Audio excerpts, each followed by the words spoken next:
నగరంలో భారీ వర్షం కురిసింది. 2 గంటలు కురిసిన వర్షానికి కాలనీలోకి వరద నీరు చేరింది. రోడ్లపై నీళ్లు నిలిచిపోయాయి. పలు ప్రాంతాల్లో ఇళ్లలోకి నీరు చేరాయి. కార్లు, బైకులు కూడా వరద నీటిలో తేలాయి. చెట్లు విరిగిపడడంతో కొన్ని చోట్ల భారీగా ట్రాఫిక్ జామ్ అయింది. నాలాలు, డ్రైనేజీలు ఉప్పొంగి ప్రవహిస్తున్నాయి. Jubilee hills, Banjara hills, Panjagutta, Kukatpally, సికింద్రాబాద్లో వర్షం దంచి కొట్టింది.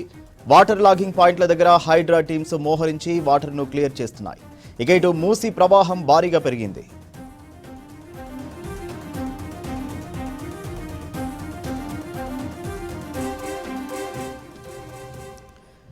బంజారా హిల్స్ దేవరకొండ బస్తీలో వరద పోటెత్తింది. వారం సంతలో కూరగాయలన్నీ కొట్టుకుపోయాయి.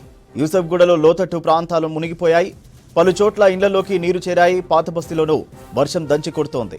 చత్రినాక ప్రాంతంలో రాజన్నబావి, శివాజీనగర్ ప్రాంతాలను వరద ముంచెత్తుతోంది.